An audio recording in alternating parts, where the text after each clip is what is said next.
Ladies and gentlemen, may I have your attention, please? The show starts in 3, 2, 1, go. Good morning, CaneSport. It's November 4th, 2021. I'm Gary Ferman, the publisher of CaneSport.com, joined as always by our managing editor, Matt Shodell, as we discuss the news of the day. And about little more than 48 hours to kick off Saturday against Georgia Tech. Matt, a game, quite frankly, that's not generating a whole lot of excitement down here in South Florida and in the Canes fan base. I think people are just assuming that the Hurricanes are going to win this game handily over a Georgia Tech team that is struggling. And one of the things that's on the website today is our Countdown to Kickoff show, where we talked to Kelly Quinlan of Jackets Online, and we broke the thing down pretty good with Kelly. And it sounds to me like Georgia Tech is one of those teams. It's very similar to 2019 when the Hurricanes also didn't take them very seriously. But if Miami comes into this game sleepwalking, they're good enough on offense to create some problems in this game. It's not a game that they can like really sleepwalk through and win. They're going to have to come to play.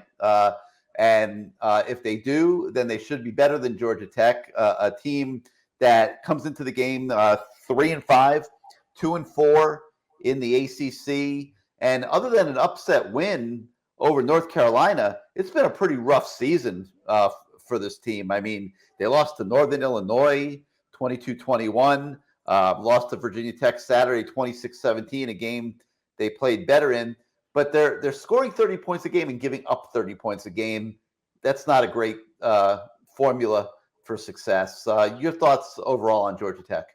Yeah, well, I mean, a couple of things you already touched on. One is that they can score. I mean, like we said, or like I said, I guess, in yesterday's Good Morning CaneSport, like if Miami's offense falters, like they're going to lose. They could lose any of these remaining 4 games. Like they can't go 3 or 4 series even without scoring, like we talked about. You know, the other teams are going to score points. That's just the nature of Manny Diaz's defense as it is right now. There's not enough playmakers, and there are young guys in the back end who are playing well, but I mean, there's just going to be busts. There have been busts every game. Like, you know, that definition of an insanity thing, like you have to expect what you've already seen. And what we've already seen is this is not a defense that's going to stop people. Now, you know, with that said, you also mentioned they can't sleepwalk. So, like, I think from what we've seen so far, the culture is different in that. And I made the comparison back to Al Golden and Randy Shannon. Those teams quit on those guys. And like I said then, you know, these teams, this year's team easily, even more so than those teams, could have quit with way more outside noise than I remember with those coaches going out.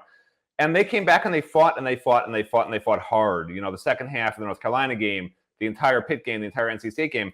Now it's a chance to see, like, they've had some success. Is that culture? And like I said, it may not be from Manny, the culture. It might just be these are the players he has. But, like, is this team, you know, going to now sit back and come out slow? Because they've had the success. They're feeling good about themselves. We've seen it happen time and time again over the last 20 years where there's been no success with this team and no consistent winning. So, like, that'll be the next step in the progression to me. This game is super interesting to me just for that reason. Is the culture where it should be, regardless if you like Manny or not? It may be coming from Manny and the coaching staff. It may not be. You know, it's very hard to tell. They don't give us enough access, quite frankly. We go one day to practice to watch for 45 minutes, if that. This week, they actually cut it down even more because they claim they were game planning more than usual. I don't know what that means. But, you know, what we saw in our period, they're doing exactly the same thing they've always done. So anyway, do they come out playing just as hard? Do they play just as hard the entire game as they have these last 4 games? If they do, like, I feel like the culture is here to stay. You know, like I said with the insanity thing, like, if you see it enough, like, that's a fact. And we'll have seen it now through losses. We'll have seen it now after losses. We'll have seen it now in 2 back-to-back games against top 20 teams, 1 on the road. And now we'll have seen it against a team they're supposed to beat easily at home, not a real good team. That to me will say, okay, that base is set. Now you just got to get more talent on board and they're on their way, whoever the head coach is. So that's why, if you're a Miami fan, this game this weekend is super important for that reason. Well, The one thing I gleaned from the Countdown to Kickoff show, which is on the website this morning, and hopefully everybody gets a chance to take a look at that at some point today or tomorrow. The one thing I gleaned from my conversation in doing that show is that this is a Georgia Tech team that knows this is it. Okay, if they're going to make a bowl game this year, they still have to play Georgia. Okay, so that's going to be a tough out, and obviously the remainder of their ACC schedule. And if they don't beat Miami Saturday, they're probably not going to a bowl game, quite frankly. And so it's looking kind of grim. And Jeff Collins is getting a little under the gun there in year 3. They're getting a little tired of waiting, and probably not in danger of getting fired this year. But if they don't make a bowl game, he is unquestionably going to be on the hot seat going into next season. So Georgia Tech, like Matt said, a team not to be taken for granted. But if Miami shows up like it has the last 2 weeks, it's a game that the Hurricanes should win. All right. Also on the website this morning, we've got our Mike Harley blog. And the most interesting thing that I found about what Mike was talking about this week was he expounded quite a bit on David Feely. And fans like to comment quite a bit on Miami's strength coach and the level of Miami's strength and conditioning program. But the one thing that I can safely say is that the kids believe in David Feely. And I think that comes through in some of the comments that Mike says today. So I encourage everybody to check that out and just see the glowing terms that Mike speaks about David Feely. And then also, obviously, he talks a little bit about Tyler Van Dyke and how proud the receivers are of the way Tyler's playing and that sort of thing. So that's worth checking out. Couple player things today. Keyshawn Smith, Cam Kinchins, 2 guys playing well. Keyshawn, Matt, has been a little bit of a surprise to me in that he hasn't busted out this year the way I thought he was going to.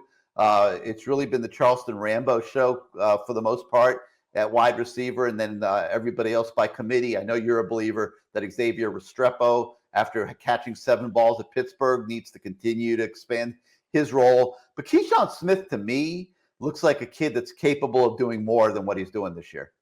Yeah, so I mean, my take just on what I've seen is like Rhett Lashley's offense with Tyler Van Dyke is either, these wide receiver, quick hitters or a 40-yard pass down the field. Like you don't see these really 10 to 20-yard intermediate routes run.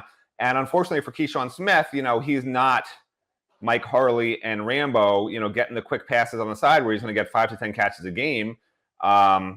So, he's sort of on an island. He's getting 2 or 3 catches, but he's averaging the most yards per catch on the team because he's that deep guy, and like it is what it is for him. It's a little unfortunate because I agree with you. I think he can do more. I feel like, he's one of those guys, take 5 steps, make a cut, hit him in stride, and he's gone, for good yardage, a lot. And I'm not sure I understand why they're not trying to get him the ball more. I guess they just have so many different players that they can get the ball to, I mean, they're integrating the tight ends more from last game. Xavier Restrepo's asserting himself. You already have Harley and Rambo as established veterans, even though Harley's not, doing particularly much either. So yeah, it is a little surprising. I before the season, I pegged Restrepo. This is what I wrote at the time. I said, don't be surprised if Restrepo leads the team in receptions, but not in yards. And I would have picked Smith up there with Rambo and maybe Harley as guys who would lead the team in yardage, But yeah, there's no talk from Lashley of getting him more involved. I think they're pretty happy how the offense is functioning right now. And his role in the offense is what it is. He'll have 50-yard catches on bombs once in a while. He'll have maybe an out here and out there and, wind up with 60, 70 yards on 3 catches. And like, that's who he is right now. But he is super talented, which is good because next year Rambo's gone, Harley's gone. He'll be the guy along with Restrepo. I got no problem with that, man. Those 2 guys are going to be just fine. I mean, this is the guy that unless they pull something amazing out of the transfer portal again, like they did with Rambo, they're going to need to be their number 1 receiver next year. So I'd like to see him get worked in a little bit more personally, get to do a little, I like the touchdown catch up at Pitt. I thought that was a good sign. I'd like to see him get some more targets. We'll see how that plays out. All right.